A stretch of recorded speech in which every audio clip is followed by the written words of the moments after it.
Everyone today. It's good to see you all again, and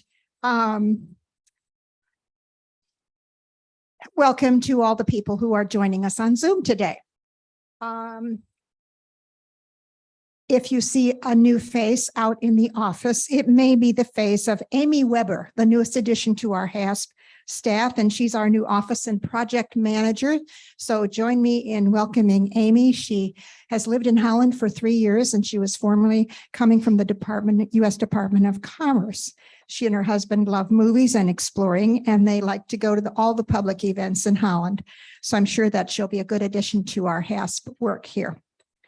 As we approach a new month, keep in mind that we're having an exciting monthly meeting next week on October 4, not August. October 4 at 9:30 at the Jack Miller Center as usual. And the presentation is titled Saving Journalism and Democracy, Even as Newspapers Die. So that will be engaging, and coffee and cookies as usual be served at 9 o'clock, and the session starts at 9:30. With that, I would like to turn it over to Judy to begin our second session.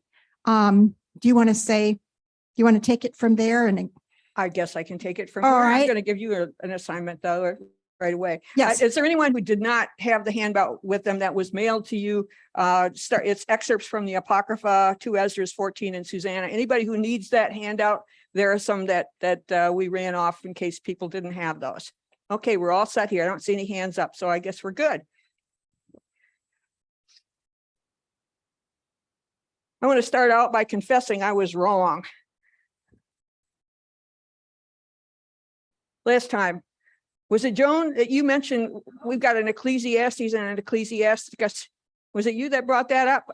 And I said, well, the names are both the same, and I know they're both about wisdom literature, but I was wrong. I did some looking up in my New World Dictionary, and it has etymologies, that is, derivation of words. And I looked up Ecclesiastes and I looked up Ecclesiasticus. Both have roots in the Greek word ecclesia, meaning not wisdom, but assembly. In ancient Greek city-states, an ecclesia was a political assembly of citizens.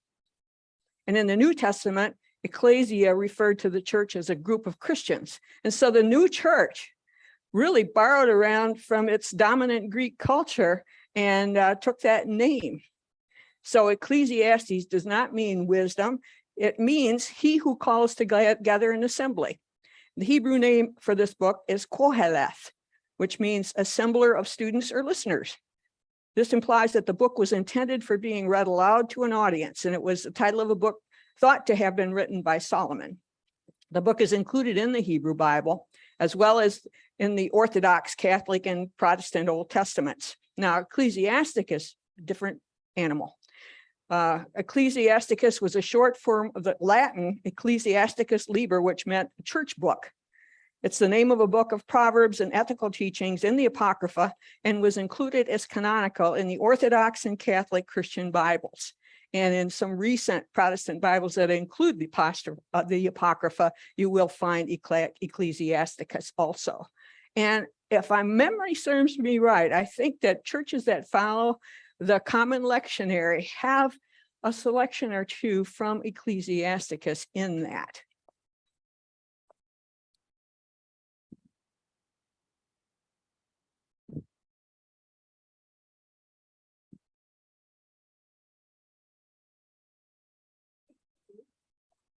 Any other questions about that?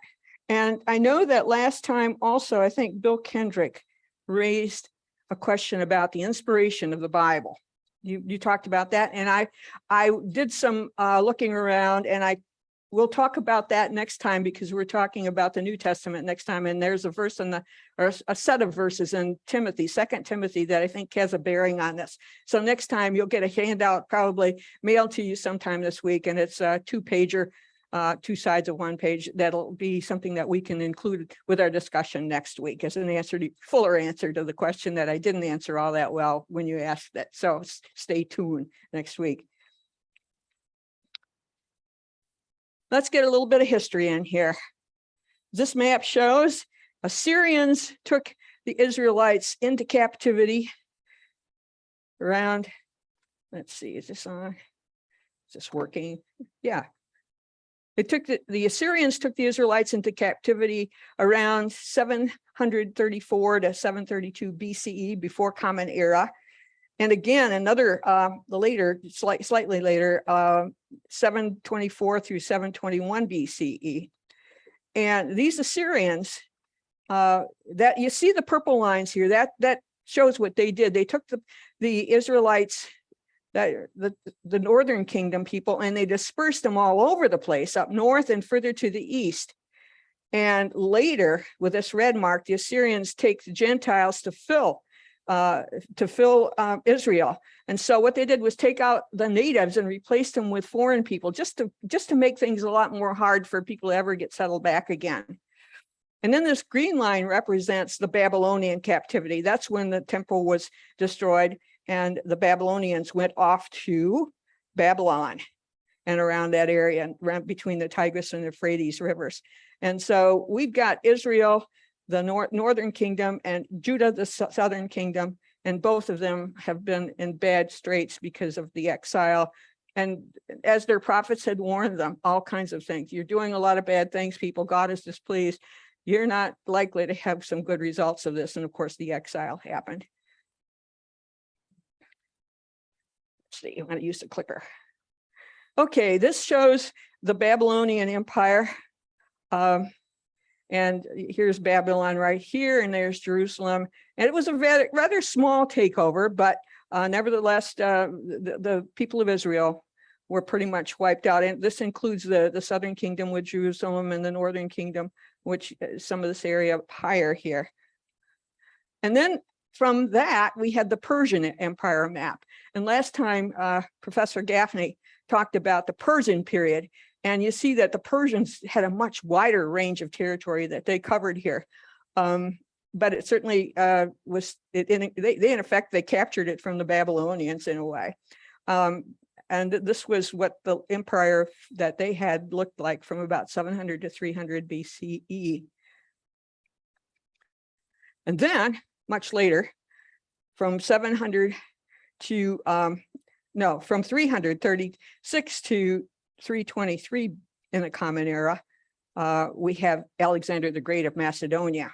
He overtook much of the Persian Empire and extended this land all the way into Egypt and into parts of what are, I guess, Turkey and so on, and parts of Greece. And Macedonians had power at that point.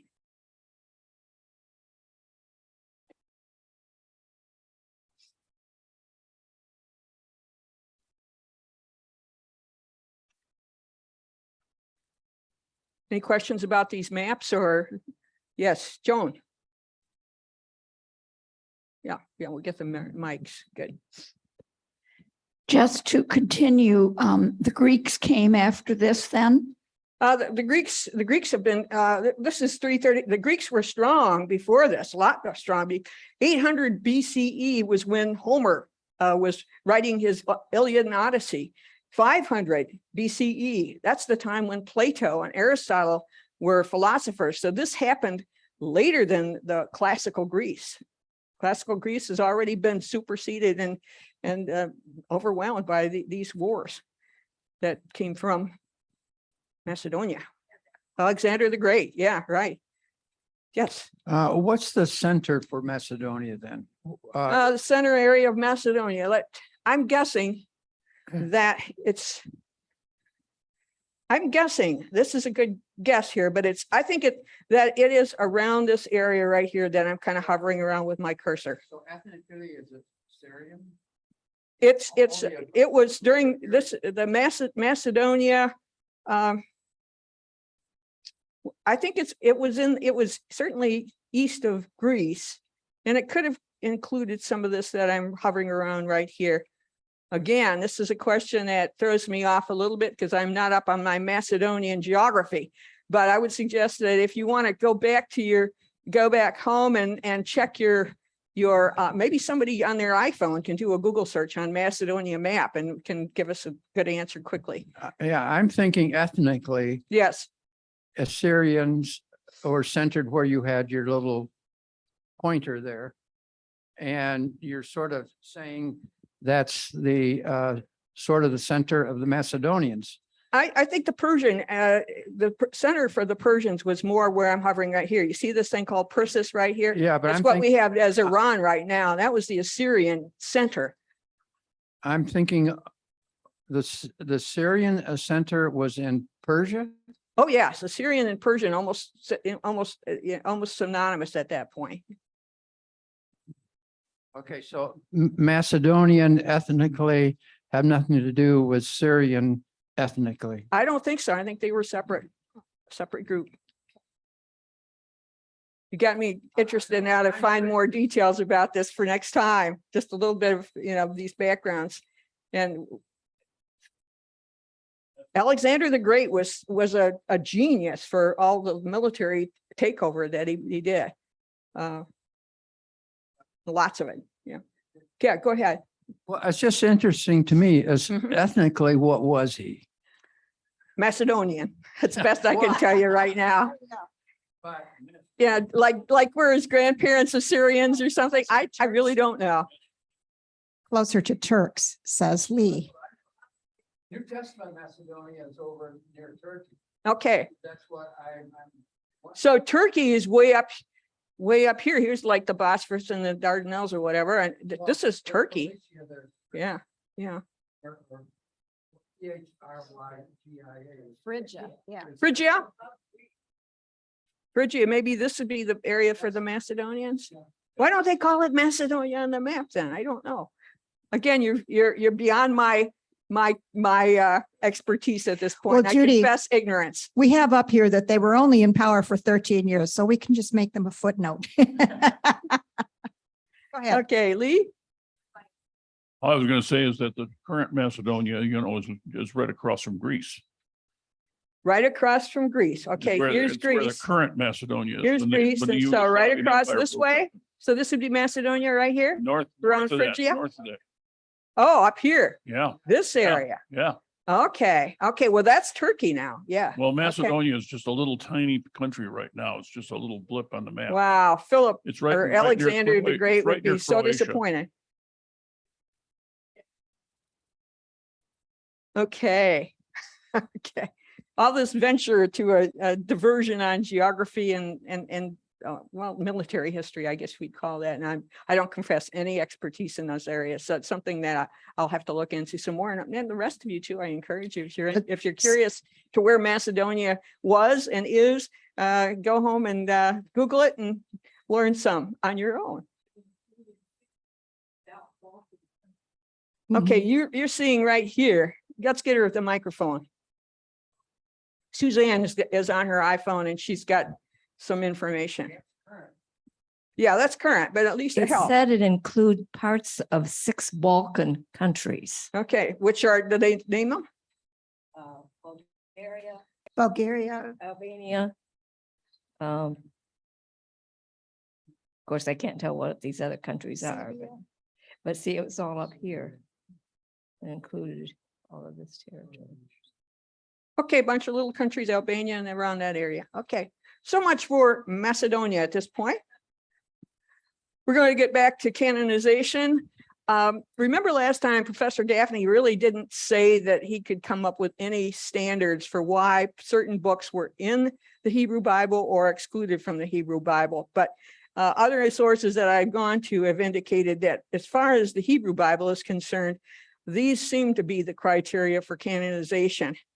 For them, or for writing or anything to be included in the Hebrew Bible, it had to have these characteristics. A book had to be in harmony with the written Torah. That is, it had to agree with the first 5 books of our Bibles. Secondly, it had to have been written before the deaths of Haggai, Zechariah, and Malachi. Those are the last 3 prophets that we learned about last time, after whose deaths, according to the rabbis, the Holy Spirit departed from Israel.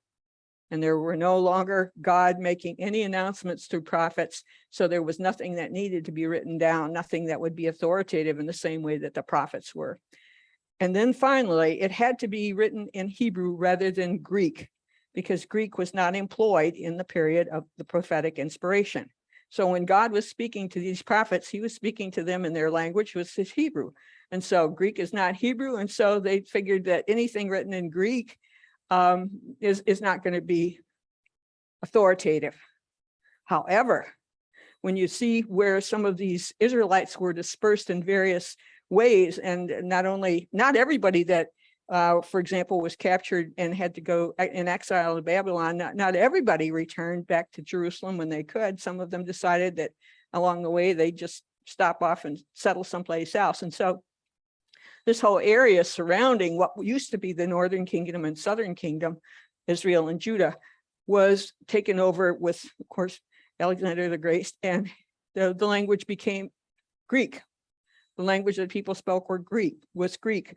And even in the time of Jesus, it was a dialect of Greek that's called Aramaic that Jesus himself spoke. And so the Hebrews, sticking to Hebrew, their Bible had to be Hebrew. They limited themselves to the extent, well, we'll get into that later, but they decided there definitely is a need to get that Hebrew Bible translated to Greek so that more people could read it in the tongue that they were growing up in, because they no longer lived in the area of Judah and Israel. Excluded from the Hebrew Bible were deuterocanonical books, and that's a long word. And they were all written after 333 BCE, late. Deutero is a prefix meaning second or distant or remote. So they're not close to the authoritative truth like their current books in the Hebrew Bible. But yet they saw some value to them. The Hebrew Bible excluded the deuterocanonical books because they were not written in Hebrew and because the books were written after prophecy had ceased. These books are also called apocrypha, which means hidden things.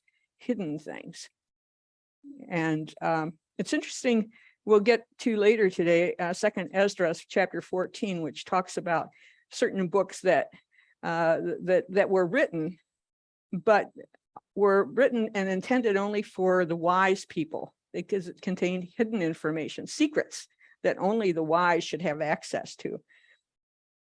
In some ways, this apocrypha, it includes this notion of things that are hidden, not obvious.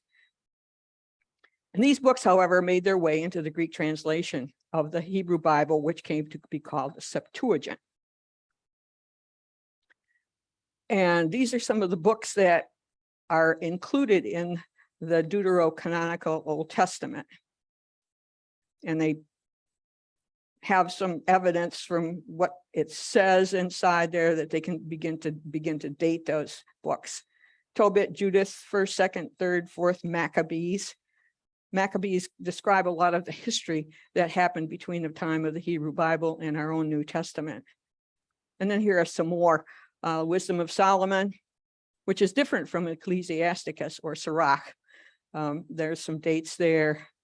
And additions to Daniel and Susanna, a small book that you read for today, is one of those additions to Daniel. It's not included in the Daniel in most of our Bibles, but it is included in the Apocrypha.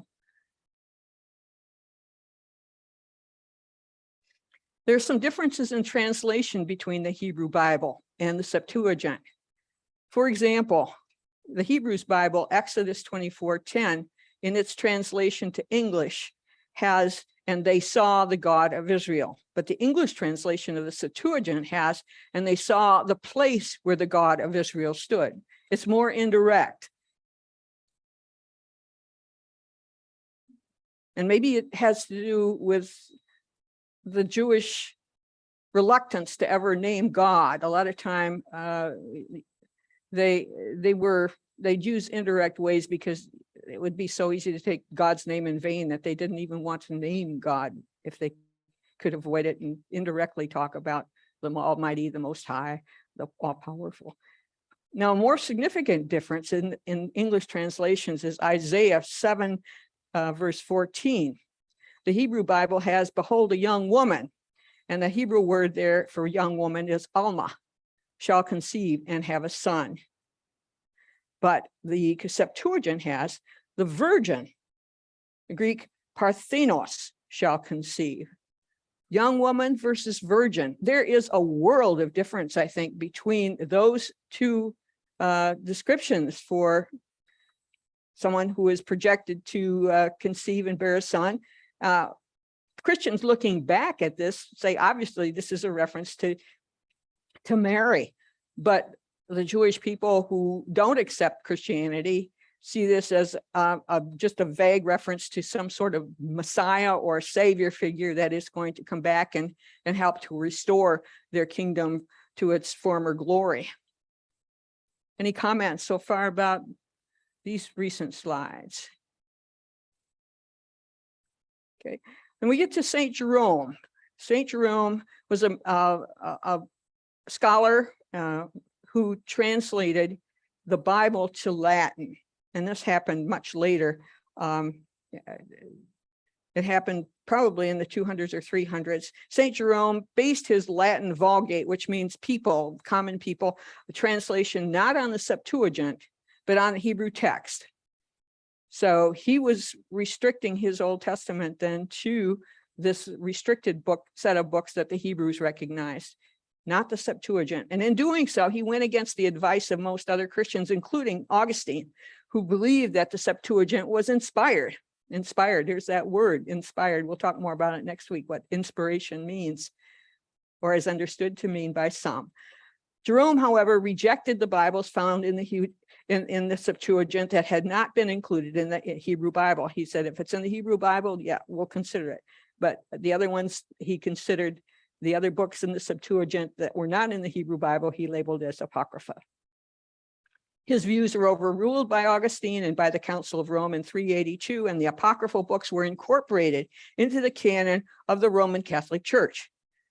Their inclusion was reaffirmed by the Council of Trent in 1563, in the time of the Reformation. And I'm assuming that this class has one or at least several Catholics in it, and I would assume that your Bibles then do have the books that are considered apocryphal, and it's standard in your churches to have books that Bibles that include the Apocrypha. Now Luther, when Martin Luther translated the Bible into German, his Lutheran Bible, completed in 1543, contained the Old and New Testaments with the Apocrypha. With the Apocrypha, Luther. His was the first full translation of the Bible into German, based mainly on the original, but he used the original Hebrew and Greek text. So if you got the Hebrew version, use it. And if we, for the Septuagint, the books that are in the Septuagint, but not in the Hebrew Bible, he would include those in his Bible.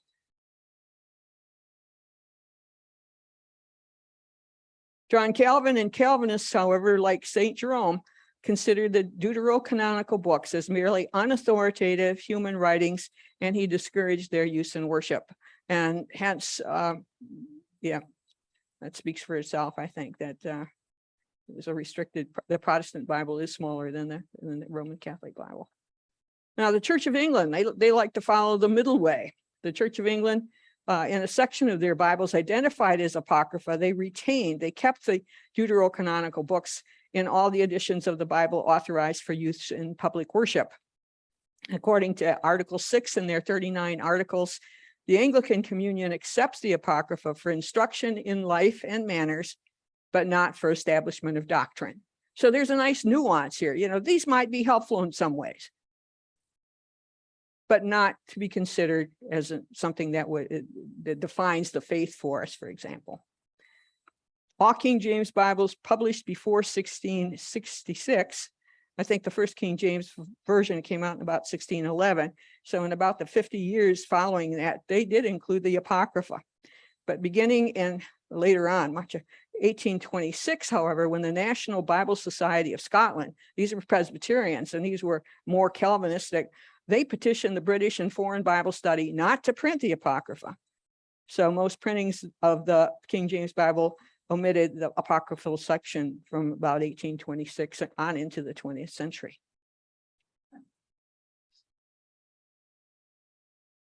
Beginning in the mid-20th century, many Protestants came to realize the importance of the apocryphal deuterocanonical books for biblical research and interpretation, and some translations since then have included them in a section called titled the Apocrypha. And mention this Bible that my personal Bible here, this New English version, came out in mid-70s.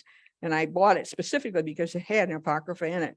And I found reading it enlightening. I enjoyed it. And so yeah, obviously, I think most Christians give different weights even to within certain sections of the Bible. I think a lot of people maybe will elevate in some ways the New Testament over the Old, perhaps elevate the Gospels over the letters, that sort of thing. There's a variation, there are nuances. Now, some recent translations of the Bible with the Apocrypha include these. I don't want to go read, you can read these by just reading it. I'll save my voice a little bit.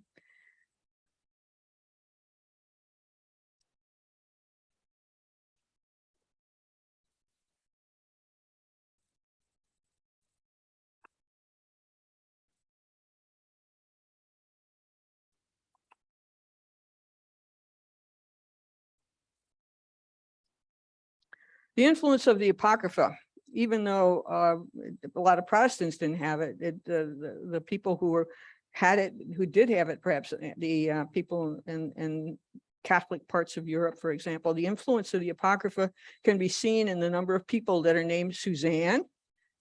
Raise your hand. Where are you, Suzanne? There. Or Sue. Any Sues in here? Judy. Judith. Those are names that derive from characters that are part of the Apocrypha. And even two of William Shakespeare's daughters were named, one of them had the name Susanna and the other Judith. So Shakespeare was aware at least of the names of these people who were well, the books were named for them in the Apocrypha. George Frederick Handel wrote oratorios called Susanna and Judas Maccabeus. Those are based on apocryphal books. And there's a portion here of the Duomo, the main church in Milan, Italy, depicts Judith right here slaying and beheading Holofernes. It's right at part of the outside of the building. And here's the building itself. Very elaborate, beautiful building.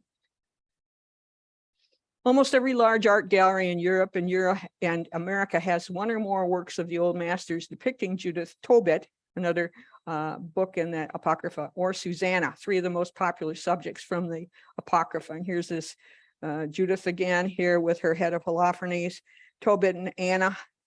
A story, I think, about hospitality, if I recall. And then Susanna and the elders, and we'll talk about that in just a few minutes.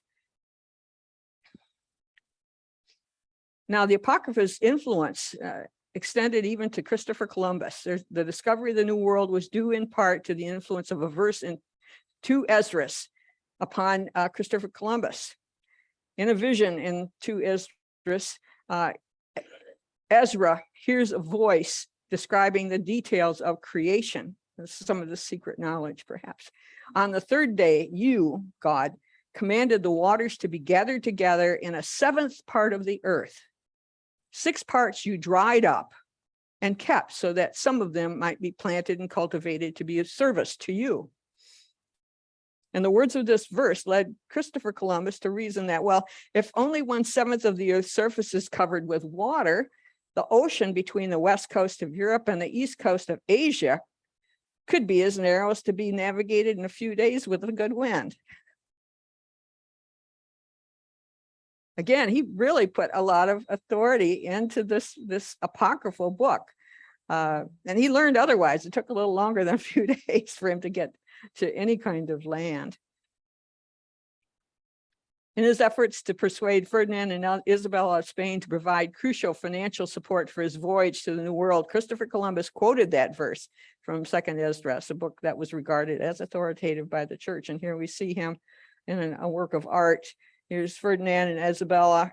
She looks like she's got a headache, but he's got his hand kind of, oh me, can we actually believe this? And here we've got Christopher Columbus looking at what map he might have had, or maybe even some sort of a manuscript of Esdras. I don't know exactly what he's looking at here, but well, this is his map. This is the map, I guess. And here's Columbus. He's the one that's making his plea This is Columbus himself. And here's a churchman, I would guess, maybe a cardinal of some sort in red. I'm just speculating here. But some of these have mixed reactions to what Christopher Columbus was putting forth. We are now, I think, at the end of our slides, and I'm going to talk now about these two selections that you had to read for today. And I will get that brought up here.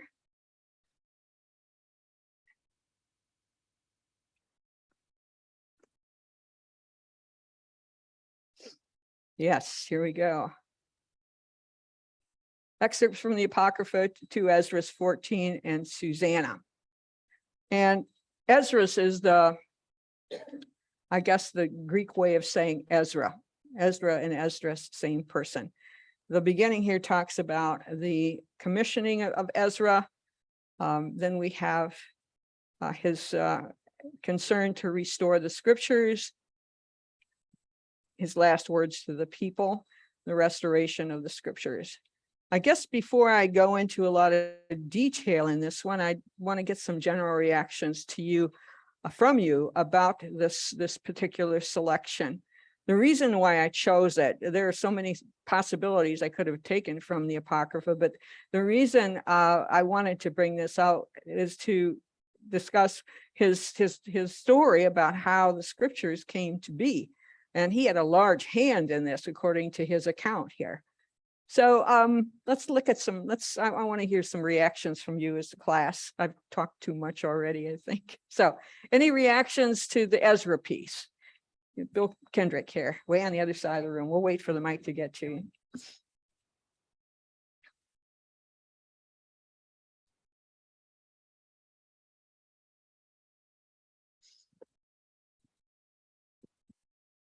Thanks. The one thing that got my attention was he was talking about the end times.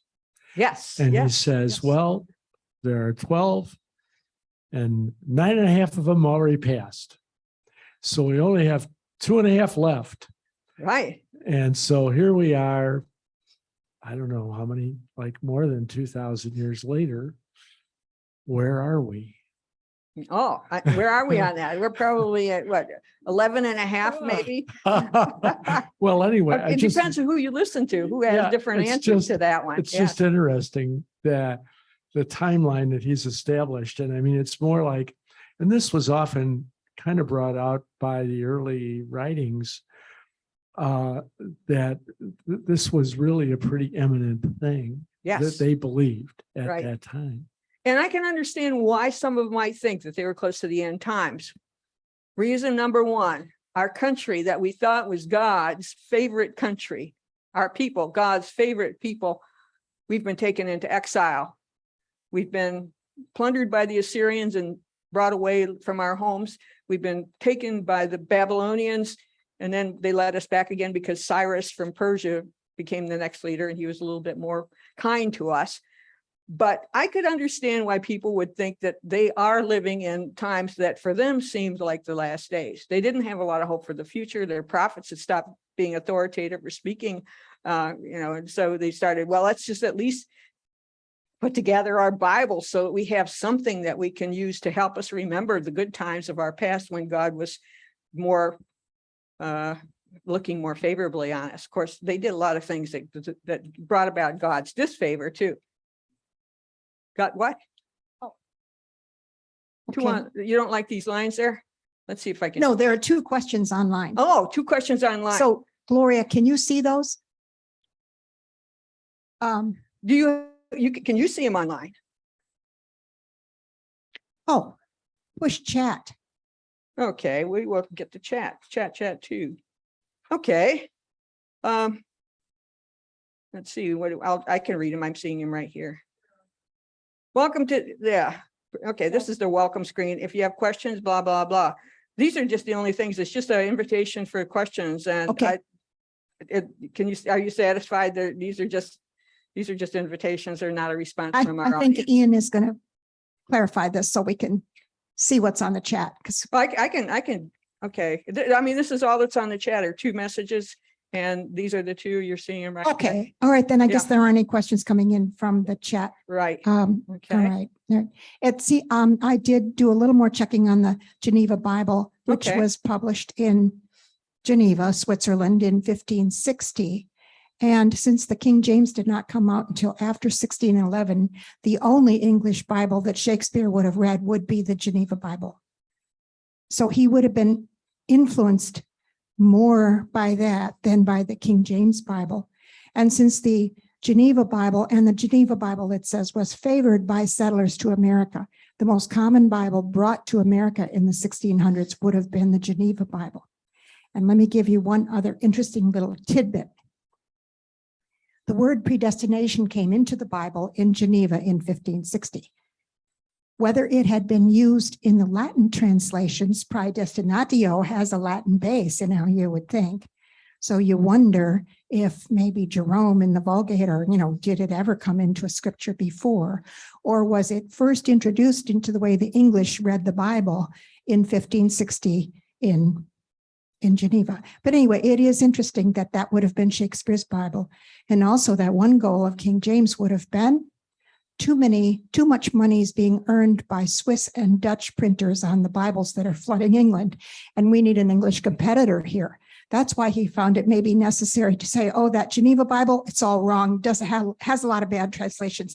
You don't want to use that Geneva Bible. You want the King James. So he was trying to claim greater authority for the King James.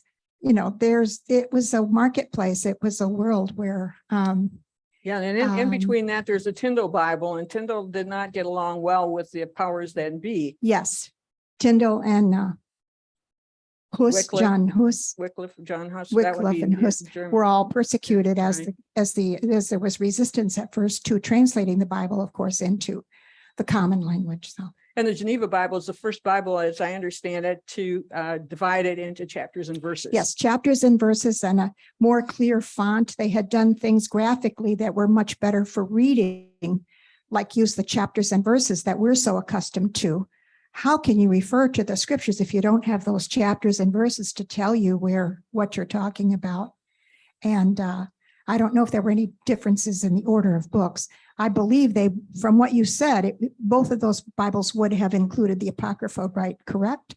I'm not sure about. No, the no, no, Geneva no, no. Bible. No, the Protestants, they said, agreed with Jerome that didn't belong in Mhm. there. So perhaps the Geneva Bible did not have Yeah, the Apocrypha in it. likely. And then, so the Church of England sat on the fence, of course, Mm-hmm. and said, well, you can have it, but it's sort of secondary. They're in there, but it's like extra recipes Exactly. and that sort of thing. Okay, I'm thank- going to at this point go through this about a verse at a time and talk about things that would make it possible maybe for inclusion in the Hebrew Bible versus things that would probably cause people to say, no, it's not, it should be considered deuterocanonical. In verse 1, we have, on the third day, while I was sitting under an oak, suddenly a voice came out of the bush opposite me and said, Ezra, Ezra. Who does that remind you of? Anything in the Old Testament? Anybody? Moses, God spoke to him from a burning bush. And so, you know, it's either that the writer is putting this in it this way in order to make it sound more like the standard Bible, or maybe it happened this way, but it's an interesting resemblance that God approaches through a voice from a bush. And Judy, there'd be yes. another one too. Samuel, as a boy, he in a dream, the Lord calls Samuel. He goes to Eli, the priest that he's under, and says, Eli, did you call me? No, I didn't call you. It must have been somebody else. Go back to bed. He goes back to bed and the call comes again. So there's another one with Samuel. That's right. In the second verse. And I answered, here I am, Lord. I mean, that's right. It's echoes Samuel. So if you're writing this and you want it to sound like something ought to be authoritative, he's following Right. some good So precedents here. claims authority. Yeah. Right. And so then he, that is God, said to me, I revealed myself in a bush and spoke to Moses again to make it more clear, if you're not already clear, that hey, this is a communication from God, not unlike what Moses received. It's to build up Ezra's his own authoritativeness in writing this. Let's see. And then he said to me, I revealed myself in a bush and spoke to Moses when my people were in bondage in Egypt. And I sent them and led my people out of Egypt. And I led them up on Mount Sinai, where I kept them with me many days. I told him many wondrous things and showed them the secrets of the times and declared to him, that is to Moses, the end of times. Now, where do we get anything in Moses about the end of times? I don't think we really do. We don't. And so he's taking liberties here with what Moses had included in Exodus does not refer to end times. And again, it's some of the writings that happened after the prophet stopped speaking. As Gaffney even said last time, there's a lot of what's called the eschatological elements. That is an emphasis on we're maybe living in the last days, end times, what's going to happen. That kind of thing is creeping in here as well. And that would, for a lot of people, mark it as something that should make it deuterocanonical. Then I commanded him, saying, this is God. I commanded him, I guess it'd be Ezra, saying, these words you shall publish openly, and these you shall keep secret. So there's a double standard here for what's to be included in the Bible. So, well, let's keep reading here. And now I say to you, lay up in your heart the signs that I have shown you, the dreams that you have seen, and the interpretations that you have heard. For you shall be taken up from among humankind, and henceforth you shall live with my son. My son. There are elements of Daniel that talk about a son of man. And some people have said, well, that's like the Jewish Messiah that they're looking for. But some people might say, well, son of God. For Christians looking back, they say, well, maybe he's talking about God's son, Christ, Jesus. But he's promising Ezra that he's going to have some favor here. You shall be taken up from among humankind, and henceforth you'll live with my son. Other people that were taken up from among humankind while they were still alive in the Old Testament, two of them I can think of.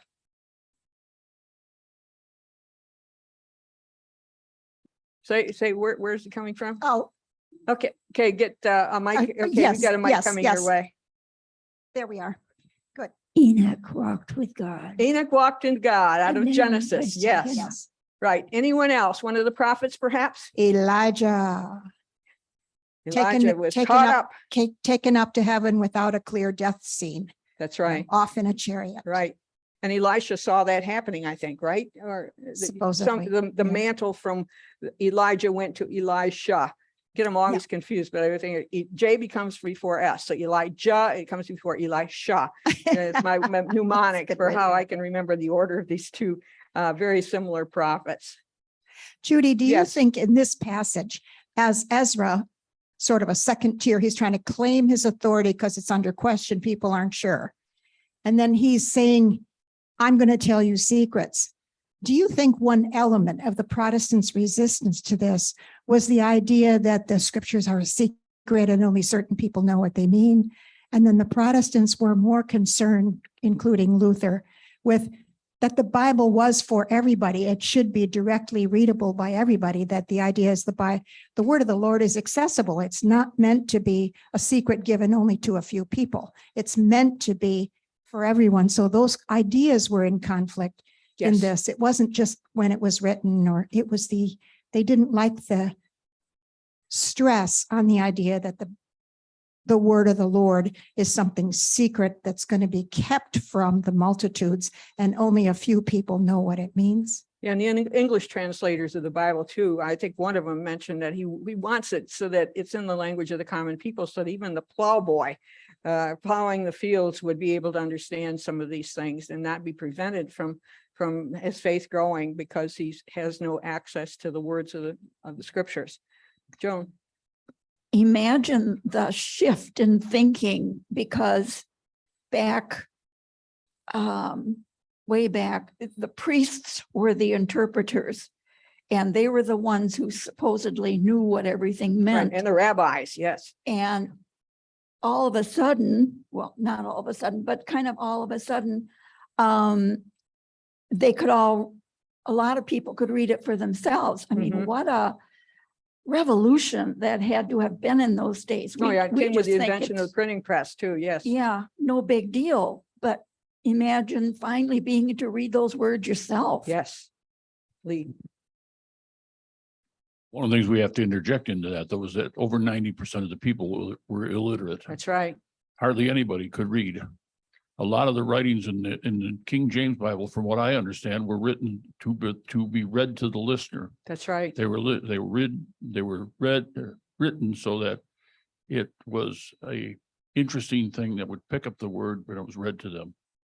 And there's a lot of things that have been picked up as errant now in later translations that they said were put in there to make it sound good from the pulpit, Oh. because most of the people could not read.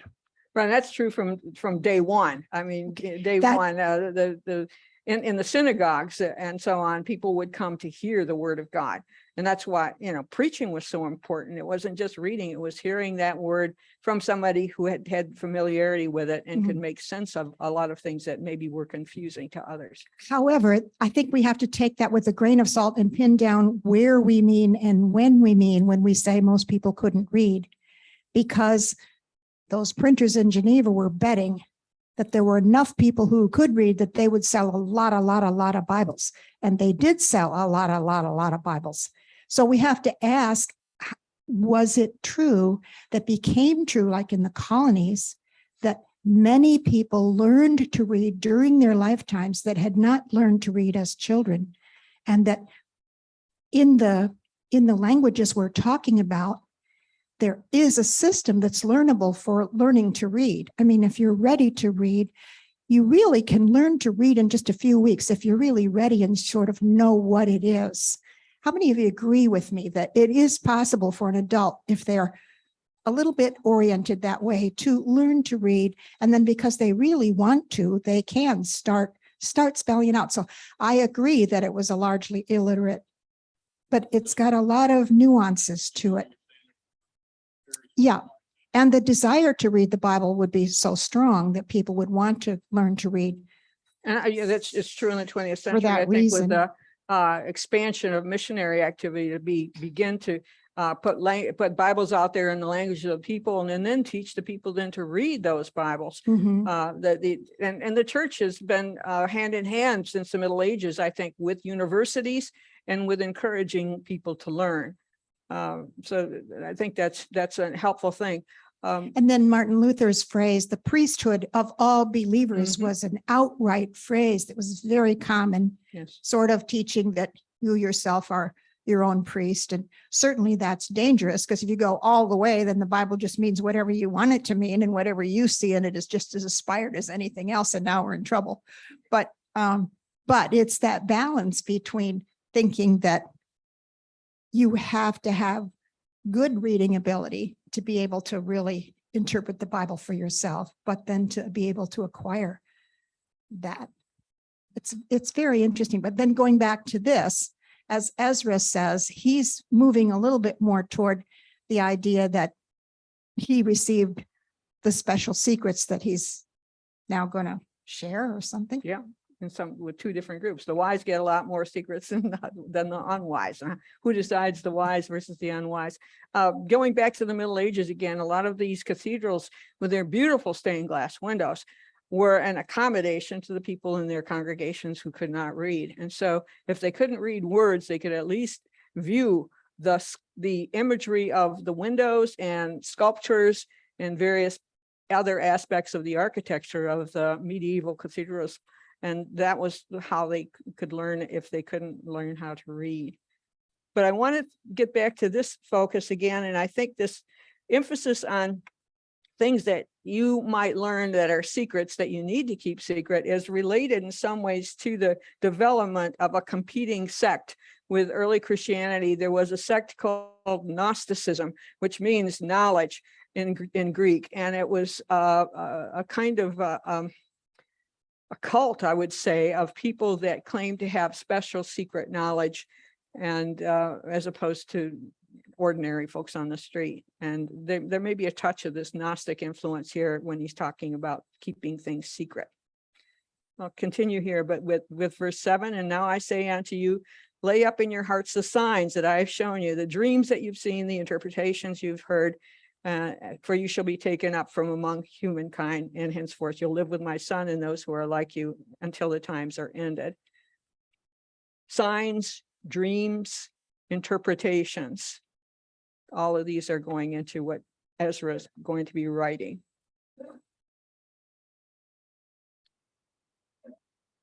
The age has lost its youth, and the times begin to grow old.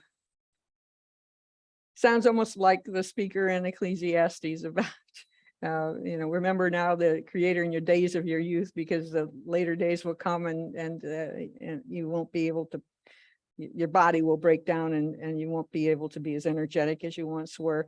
For the age is divided into 12 parts, and 9 of its parts have already passed, as well as half of the 10th part. So 2 of its parts remain besides half of the 10th part. Now, therefore, set your house in order. And that phrase, set your house in order, I mean, in my experience, that means like you've just visited the doctor and he's given you a diagnosis of terminal cancer. Set your house in order. That phrase I associate with that kind of thing. Set your house in order. I'm not sure if he's the first user of that phrase or if it's something that he got from someone else. We need a microphone here. Well, it's certainly used in the translations of the Old Testament. There are a lot of places where that set your house in order comes Okay. into Psalms and Proverbs. and Okay. Proverbs. Okay. So earlier references to that phrase. Yeah. Can you explain 11 for the ages divided in 12 parts and 9 have already passed, as Yeah. well a 10th part for the 2 parts remain in the equal half? How does he know that? That's that special revelation. What It's is it? the end is near. Yeah. It means that if we've got 12 ages and we're already past 9 or 10 of them, we only have 2 more ages to come, and then it'll be all over. And the Greeks had ways of determining. They talked about an age of iron, an age of bronze, an age of I don't know, silver age, and so on. The other groups had this notion of various eras. And for some, it was almost a cyclical thing. You might go through a cycle of war and peace, war and peace, war and peace. Yeah. And once you get to after the 10th Trying war or to- something, that will be the Trying to end. predict. I wonder how many people in the room remember some time when someone had predicted, this is it, we're almost there. The end of the world is coming on this day, and I know it, and just wait and see. And I'm going to be able to say, I told you so. Well, where are we going to be when he says, I told you so? That's the question. But how many of you remember some time in your past when this has Oh, been yeah. a big deal Oh, and people yeah. pay a lot of attention? It's a big media event and everything. Yeah. And then they need to recalculate. They were off by a little bit. And there's a value, there's an appeal for people to listen to people that claim to know all this stuff, and because everybody wants to be in on all these last details, but if they're lies, you find out later and you make a fool of yourself. Okay, let's see. Now, therefore, get your house in order and reprove your people, comfort the lowly among them and instruct those who are wise, and now renounce the life that is corruptible. And put away from your mortal thoughts, cast away from your burdens of humankind. Do we need to share a conversation here? Lee? Is there a question or comment? Okay. The So, secrets are going on over here that we're not supposed to know. Okay. So put away from you all mortal thoughts, cast away from you the burdens of humankind, and divest yourself now of your weak nature. And the Gnostics also did put a low value on the physical body. They thought that your mind, the spirit, was much more superior to material things. Lay to one side the thoughts that are most grievous to you, and hurry to escape from these times, for evils worse than you have now seen happen shall take place hereafter. Reminds me a lot of the last book of the New Testament, Revelation, where it talks about the bad things that are going to happen in the future before there's a return of God to the world. Hurry to escape from these times. Now, how would you do that? How would you escape from these times? I think if you had the secret knowledge, you could figure it out. Right. There must be a map or something. For evils worse than those that you've seen shall take place thereafter. And for the weaker the world becomes through old age, the more shall evils increase upon its inhabitants. some people might think we're in stage 11 right now. But you know, your current situation always seems more vivid than history does. And so this could have some immediacy for a lot of different stages of the world. Truth shall go away, truth shall go farther away, and falsehood shall come near. For the eagle that you saw in the vision is hurrying to come. Somehow an eagle is an image in here. I'm not sure what the eagle, I know that, yeah, the eagle comes before somehow. Eagle. I mean, there's a verse talking about you'll rise up on eagle's wings and escape things. Anyway, moving ahead, then I answered and I said, let me speak in your presence, Lord, for I'll go if you've commanded me, and I will reprove the people who are now living. Like, I'll be your prophet here, but who will warn those who will be born hereafter? That after he leaves, because he's going to write these books down and then he'll be snatched up from the earth. He's concerned about what's going to happen after I go. How are they going to learn things? For the world lies in darkness and its inhabitants are without light. For your law has been burned. Your law has been burned. And I think a reference there perhaps to the destruction of the temple in Jerusalem. And the temple in Jerusalem is what held the ark, which held the tablets of the law, and that was destroyed. And so maybe that was the reference here to about the law being burned. So no one knows the things that have been done or will be done by you. If then I've found favor with you, send the Holy Spirit into me, and I will write everything that's happened, so that the world from the beginning, the things that were written in your law, so that the people may be able to find the path, that those who want to live in the last days may do so. And he, that is God, answered me and said, go and gather the people and tell them not to seek you for 40 days. Go into seclusion for 40 days, but prepare yourself many writing tablets, and take with you Sariah, Deborah, Selemiah, Ethanus, and Esiel, these 5 who are trained to write rapidly. Rapid writers. And you shall come here, and I will light in your heart the lamp of understanding. It's an interesting image, the lamp of understanding. And I think there's a psalm that talks about the God's law being like a lamp to our feet and a light to our path, which shall not be put out until what you are about to write is finished. And when you've finished, some things you shall make public, some you'll deliver it in secret to the wise. Tomorrow at this hour, you should begin to write. Then I went. So here we have the birth of shorthand. Yeah, I guess. Yeah, stenography. So I went as he commanded me, and I gathered all the people together and said, hear these words, O Israel. At first, our ancestors lived as aliens in Egypt, and they were liberated from there and received the law of life, which they did not keep, which you also have transgressed after them. He begins with the Exodus. So he doesn't go all the way back here to Adam and Eve. Let's see. Then the land was given to you for a possession in the land of Zion, the promised land. But you and your ancestors committed iniquity and did not keep the ways of the Most High commanded you. And now you are here, and your people are further in the interior. If you then will rule over your minds and discipline your hearts, you shall be kept alive. After the death, you shall obtain mercy. For after death, a judgment will come, and when we shall live again, and then the names of the righteous shall become manifest, and the deeds of the ungodly shall be disclosed. In some ways, this is like the revelation about your name needs to be written in the book of life. And but generally in the Old Testament, the view of an afterlife was that a person would die and they'd go to a place called Sheol, which is kind of like a shadowy existence. There wasn't necessarily a judgment involved in much of the Old Testament period. And it's only more toward the end, as you're approaching the current times, that you get some idea about probably an afterlife. And maybe in some ways, speculating on my part, they may have been influenced by some of the Greek literature that talked about various heroes going back to an underworld to learn things. Judy, do you yes. think another tension that we see here, besides the tension over, is the Bible supposed to be public, or can it be secret and private, and part of it is private? But another tension here is that Ezra is promising that if you've done the right things, if you've done the right deeds, you will be rewarded.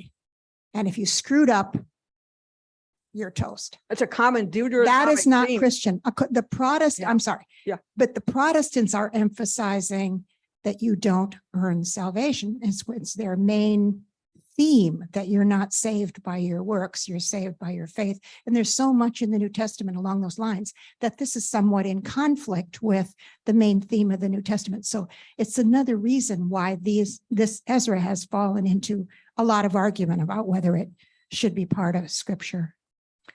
Deuteronomic theme through the Old Testament is that God is looking, and if you do things to please God, you will prosper. If you do not please God, you will meet dire results. And it's that theme. Toward the very end, we get Job. And Job is late in the construction of the Old Testament, but he in the book of Job may not be the writer, it's about Job, but that book questions this whole assumption that if you do good, you're going to have good results. And I think other people were beginning to question this notion here about if you follow God's law, then good things will happen to you. And if you don't, bad things will happen to you. Question. Let's see. After death, the judgment will come, then we shall live again, and the names of the righteous shall become manifest. The deeds of the ungodly shall be disclosed. But let no one come to me now, and let no one speak for 40 days. I want solitary confinement here. So then I took the 5 minutes he had commanded me, and we proceeded to the field and remained there. And on the next day, a voice called to me saying, Ezra, open your mouth and drink what I give you to drink. Now, other prophets, God spoke in their ear, and then they spoke the words of God out here. But this comes from a drink. And again, this is kind of extra canonical, I think, a different way to get your inspiration. Ezra, open your mouth and drink what I give you to drink. So I opened my mouth, and a full cup was offered to me, and it was full of something like water, but its color was like fire. So it's like fire water. And so I took and drank. And when I drank it, my heart poured forth understanding, and wisdom increased in my breast, for my spirit retained its memory. And my mouth was opened and was no longer closed. Moreover, the Most High gave understanding to the 5 men, the ones that were doing the writing, transcribing what was being spoken by the one who would drink all this inspiration. And by turns, they wrote what was dictated, using characters that they did not know. Now that's amazing. Using characters that they didn't know, they wrote this down. Another miracle, another version of inspiration, perhaps. And they sat 40 days, they wrote during the daytime and ate their bread at night. But as for me, I spoke in the daytime, and it was not silent at night. So during the 40 days, 94 books were written, 94. And when the 40 days were ended, the Most High spoke to me saying, make public the 24 books that you wrote first. Those would have been the Hebrew Bible. And let the worthy and the unworthy read them. So everybody can read the Hebrew Bible, worthy and unworthy, but keep the 70, that's much more, that were written last, in order to give them to the wise among your people. For in them is the spring of understanding, the fountain of wisdom, and the river of knowledge. Spring, fountain, river. Nice little images here to convey this concluding sentiment of these verses. Any other comments that you want to make before we jump into the story about Susanna? Anything? Why among the people? Question? That's not what your question is. The comment to who decided? Did Ezra decide who was the wise among the people? Right. Who decides that? That's a good question to raise. Right. People might self-select. That's getting political. But when we started with the question of how many times in the Bible did something written come down out of the sky, I mean, here he's trying to create that in what he's saying. Right. I was also thinking about the fire. When the Holy Ghost came upon the people in Pentecost, in the story of Pentecost in the New Testament, at Pentecost, after Jesus had risen, flames appear over the heads of those who are, I guess, the new prophets. There's something about a flame appearing as kind of vision over their heads. And Moses had a radiance about him after he had been experiencing. So he's trying to borrow that God. radiance that was in I both think of so. those, iconic moments in the Bible to Right. pick up on that. Yeah, comment, Jane in the back and then next to Bill here. Okay. Just a quick one. I didn't hear what the 70 other books. Who are they going to be for? They were for the ones that are wise. The wise. The worthy, the But worthy. what would they represent? Which, They would represent the books that are not part of the Hebrew Bible. They would be the things that are in the Septuagint. They would be the Deuterocanonical books, like this book itself, Esdras, the second Esdras. Yeah. You They know, get that secret knowledge. Another question. Yeah. You know, penta means 5. Yes. So that must be related to Pentecost. And is that why he has 5 men here? Is he trying to, again, play into the symbolism of other? I don't know. Pentecost authority happens much moments or something? later, I think. Yeah, but I'm just talking about Yeah. the use of the idea of 5. 5. Well, Pentateuch, 5 And books of Pentateuch. the, Oh, that's right. Torah. So 5 is one of those kind of magical numbers that comes up from time to time with great Mhm. rituals. Yeah. And Yeah. 40. Yes, yes. We're 40, another one. Now you had a comment or question. Let's get the microphone to Okay. what, Linda, your name? You know, it sounds like you're saying so many of these things were made up or they added characters they didn't know, but we're supposed to believe as Christians, it's all God inspired. It's all exactly the truth. Not this, because this is not in the Christian Bibles. This is Deutero. This is not authoritative. This is like things that you might learn some good things from, but not a matter that determines your faith or doctrine. Yeah. And so you make that But distinction. wouldn't you think that the writer of this was hoping it was going to make it into the Bible? That's why they're putting all this imagery in here. I mean, it is written for the purpose of trying to be a more recent writing that will have prophetic status, wouldn't you say? I guess so. Why would they go through all that trouble if they didn't think that it was Yeah. going to be something authoritative, right? Yeah. Comment back there from our tech person.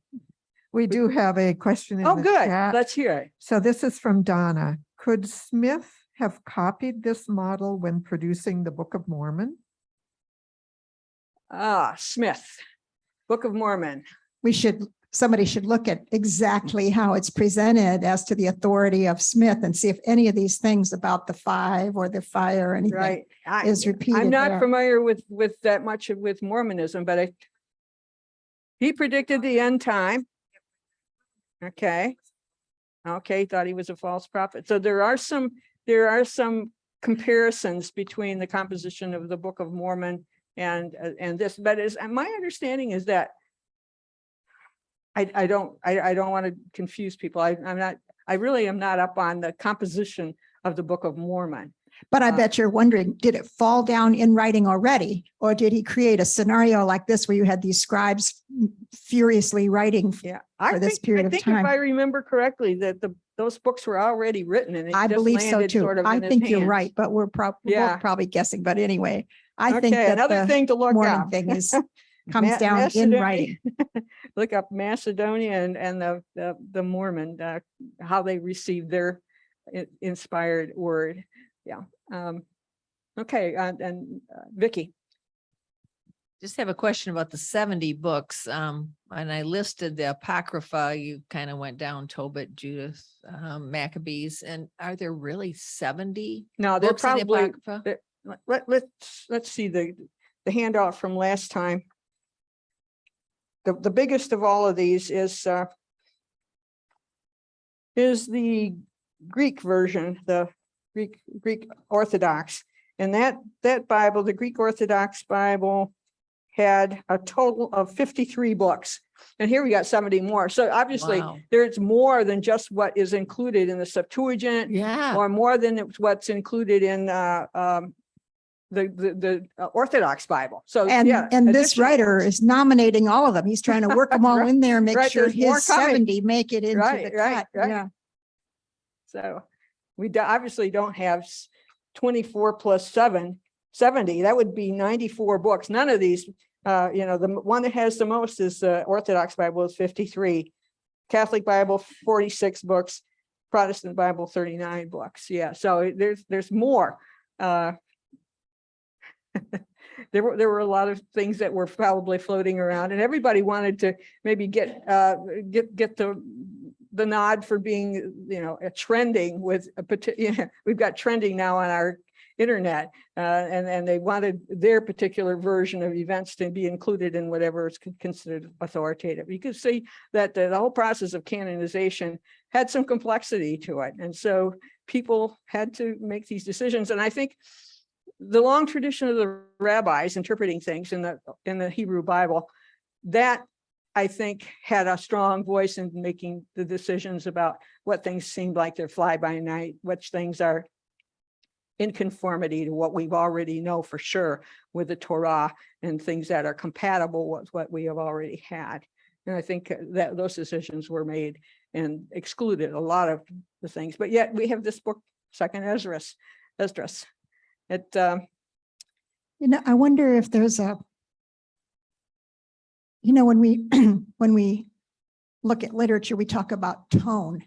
yeah, And there's something about the tone of this that misses the sense of authority that the scriptures that made it to the list have. Now, that's probably, maybe we're looking at it with our own yeah, prejudices it's to say that. subjective, it's very subjective, a but matter of tone. There's something about this anxious tone. Oh, me too. I have a inspiration, and this is what happened to me. And I have 70 books I want to work into the column. And the whole religion is under stress right now. What you did, that excellent job showing that the Israelites were constantly surrounded by competing cultures and competing religions and different cultures that were going to overwhelm them. And as we approach the year zero, as we come up to the time of Christ, the Hebrew language isn't even really being preserved that much anymore. It's all Greek, and most of the people around them are into Greek. So it promotes fear.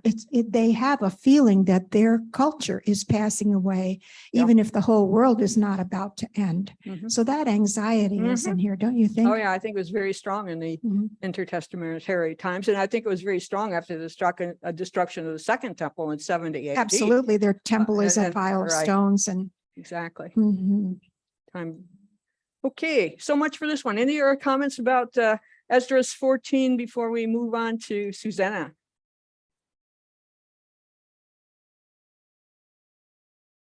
Susanna takes place, I think, in Babylon. And we have some characters in here. Who are the main characters in this story besides Susanna? It's named for her.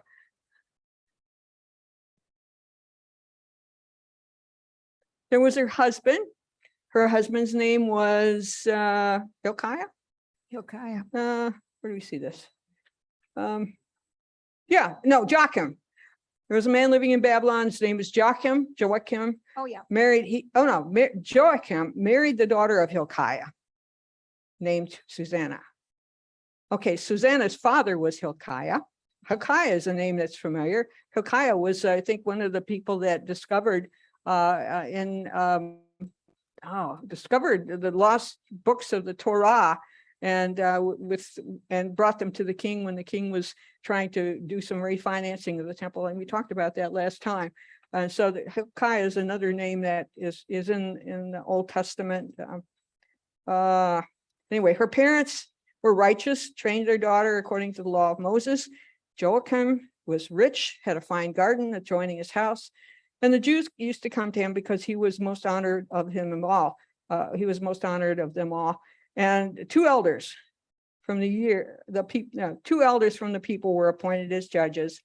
And concerning them, the Lord said, wickedness came forth from Babylon, from elders who were judges who were supposed to govern the people. Already we're kind of predisposed against wickedness came forth from Babylon, from elders who were judges. So he's implying already that we're supposed to be a little suspicious of elders who are judges, because especially if they've been in Babylon. So we're getting a little bit of our allegiances are being led to favor, I think, the young girl and not the elders. These men were frequently at Joachim's house, and all who had a case to be tried would come to them there. And when the people left at noon, Susanna would go to her husband's garden to walk. Every day, the two elders used to see her going in and walking about, and they began to lust for her.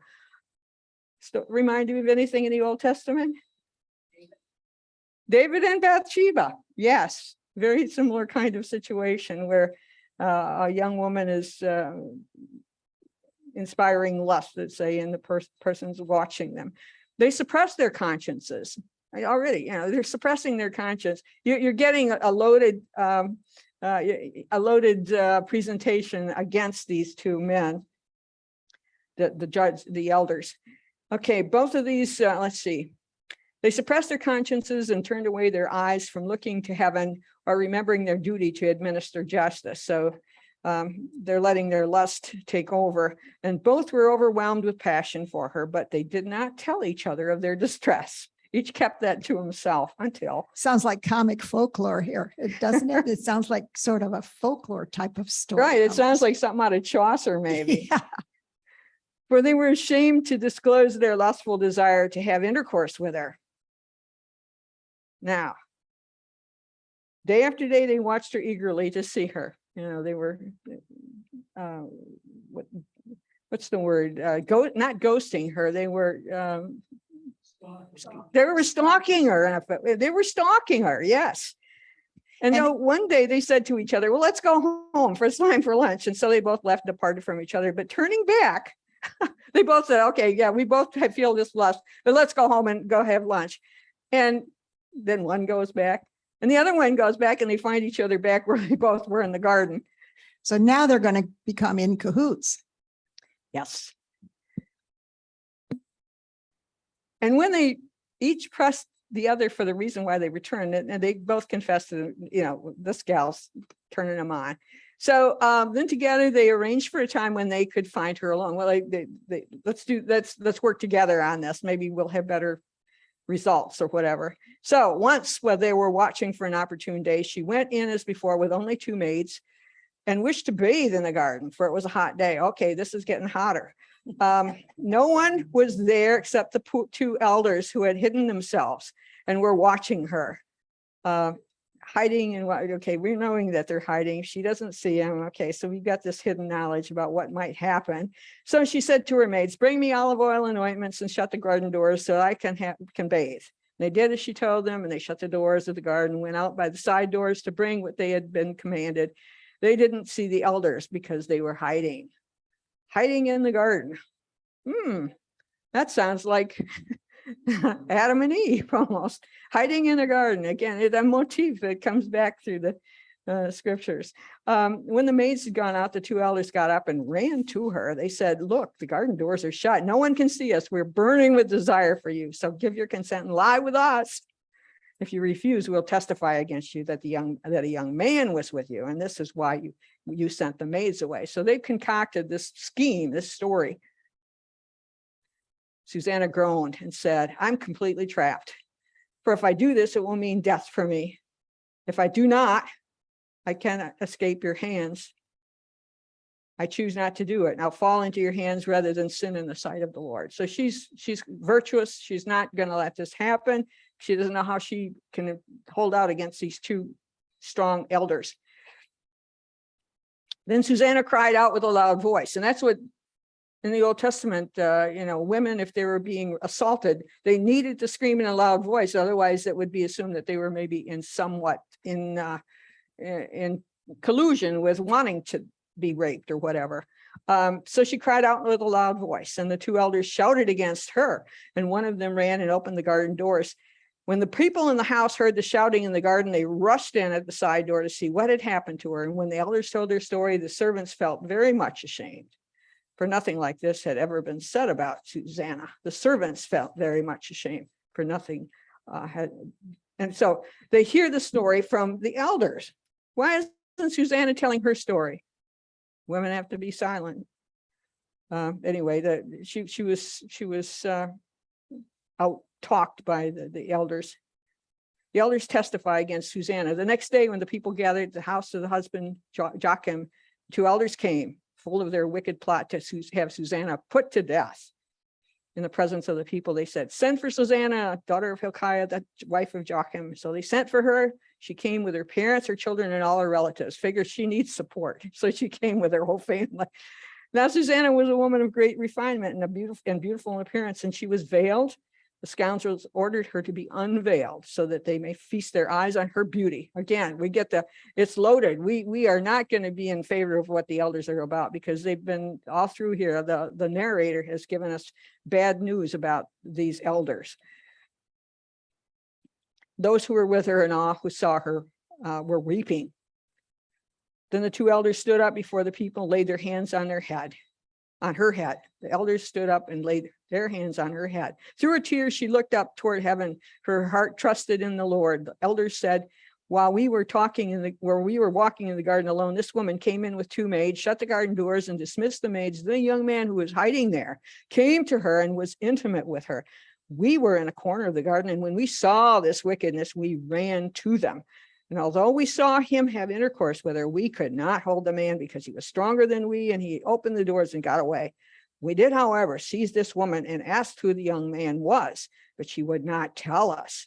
These things we testify. Because the elders of the people and the judges and the assembly believed them. They believed the elder's story. They were the first ones to get their story out, and they in a way poisoned the well of what the information was. Then Susanna cried out with a loud voice and said, "Oh, eternal God, if you know what is secret and are aware of all things before they come to be, you know that these men have given false evidence against me, and now I'm to die, though I've done none of the wrong things that you've been charged against me." The Lord heard her cry. Just as she was being led off to execution, God stirred up the Holy Spirit. God stirred up the Holy Spirit of a young man named Daniel. So Daniel, young man to the rescue. In the Old Testament, David, as a young man, he was chosen ahead of all of his brothers to become a future king. There's some places where the young are shown preference. And here, I think, young Daniel is given preference by the narrator here over the old men. Let's see.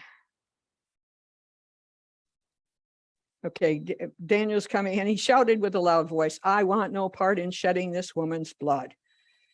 All the people turned to him and asked, "What is this you're saying?" Taking his stand among them, he said, "Oh, are you such fools, O Israelites, as to condemn a daughter of Israel without examination, without learning the facts?" Wow, learning the facts. That has an old tradition going all the way back. Wonderful.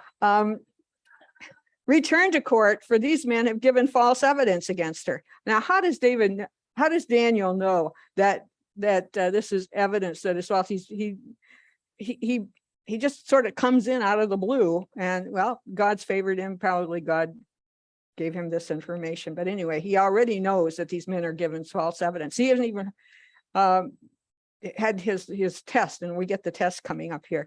So all the people hurried back, and the rest of the elders said to him, "Come sit among us and inform us, for God's given you standing of an elder." Daniel said to them, "Separate them far from each other, and I will examine them." So he's taken a part here of a kind of judge, and he was wise to do this. And it's always, parents, you probably picked up this too. If you get somebody, something bad happened, somebody, broke a vase or something like that, and you've got several kids, and they're in there together. You don't want to just interview the whole group. You want to talk to each one and get their story and sort of get your facts that way. Well, Daniel has the same kind of strategy. First have one talk and then the other, and in separation, just to get at the truth. But when he asks the questions to them, he seems to, by the questions and how he presents it, to know already that one of them is lying. They're both lying.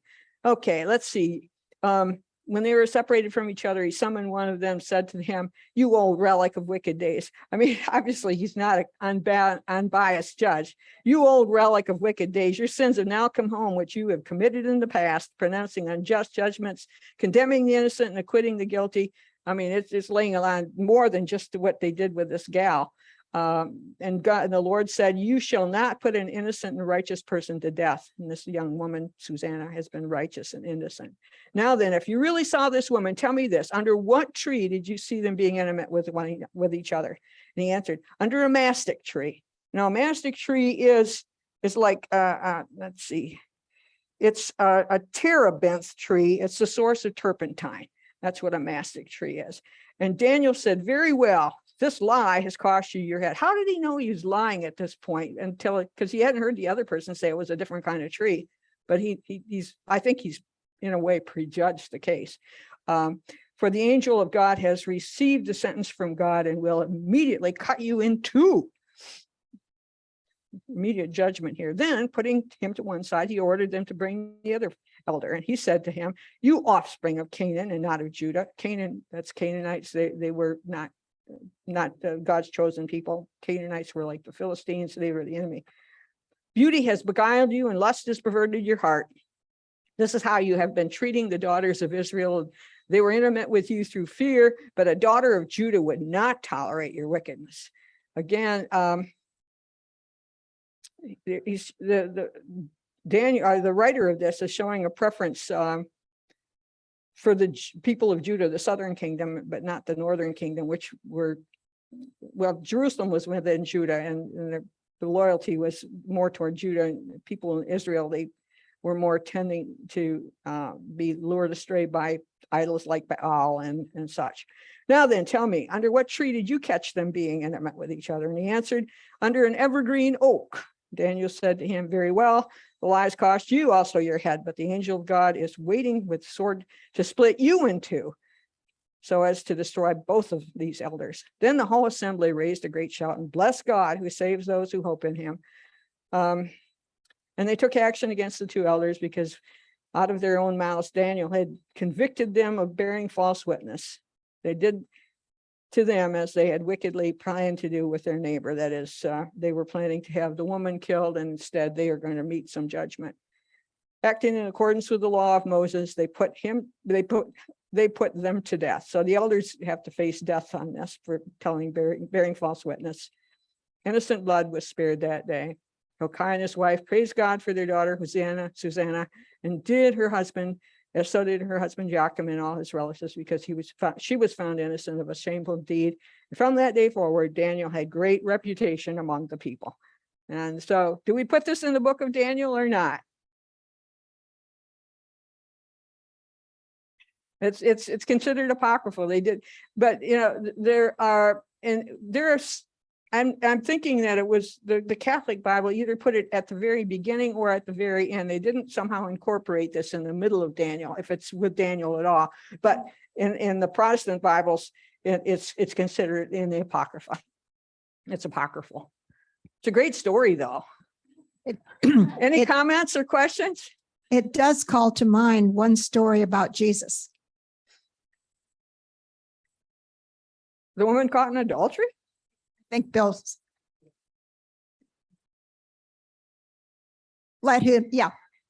Jesus comes upon a scene of elders stoning a woman who was taken in adultery, a woman who was seized in the act of adultery, and she's being stoned. And Jesus stops them and says, let him who is without sin cast the first stone. Okay. Yeah. And then he tells her to go and sin no more. Yeah. Yeah. Right. Okay. As if she has sinned. So it's a mysterious story, but it's so abbreviated that it doesn't tell the whole story. Yeah. But it makes you wonder if there was a whole kind of set of stories or genre of stories about women taken in adultery, so-called taken in adultery. The Old Testament, I think, had said that there has to be two witnesses to an act of adultery. I think so, right? And the woman has that to would shout. be The woman certainly has rare. to shout loud. I'm sorry. And the woman has to shout loudly. And she has to shout, she's guilty unless she shouts to bring out forth loud. those Yeah. witnesses. Okay. Right. Okay. So anyway, it So- can give rise to comic stories. I consider this sort of comic, sort of burlesque story about unjust judges with a lot of Right. And satirical elements. some people call this the beginning of detective fiction. Yeah. Detective fiction. So and our time is up. And so next time you will receive an email probably in a day or two, a 2-page thing about Bible and inspiration that I thought was interesting. And then, of course, next time we will, there are 2 handouts that you received in the most recent mailing that have to do with the New Testament. One of them, I think, is a list of when the various books in the New Testament were composed. And another one is the Moratorian canon about within several hundred years after the New Testament. This document was found that contained a list of books in the Bible. That's what's called a Moratorian canon. We'll talk about that. And also we'll have our lecturer from the great courses, Bart Ehrman, will have a half hour to talk about his take on the composition and canonization of the New Testament as well. So come back next time. Thank you very much, everybody. Let's give Judy a hand.